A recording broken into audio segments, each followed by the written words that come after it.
चढ़ल बाए हो पिया नौमी नवरात हो, 9 दिन करब हम घर में पूजा पाठ हो। चढ़ल बाए हो पिया नौमी नवरात हो, जाई के बजरिया से लाई लाल की चुनरिया हो। ये सैया दोनों हाथवा जोड़ी के पूजब माई के चरनिया हो। बलम जी दोनों हाथवा जोड़ी के पूजब माई के चरनिया हो।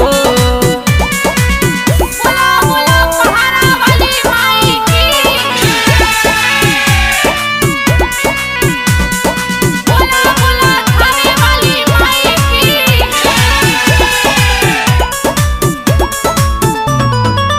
ताजा ताजा किनलिहा फल हरिया, कुमारू घर से लइहा कल शादी अरिया।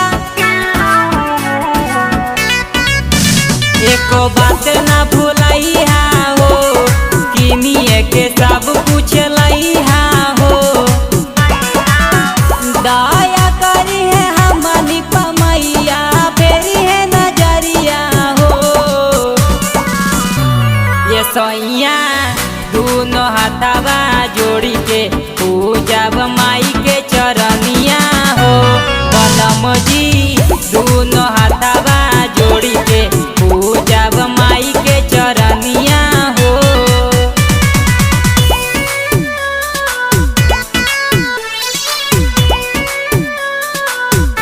बोला बोला पटना वाली पटन देवी माई की।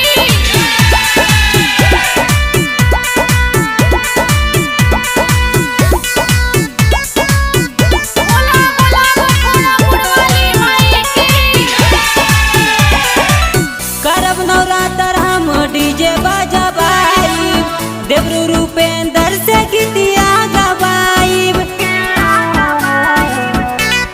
सोना चिंगारी सजनमा हो, मांगब माई से ललनमा हो।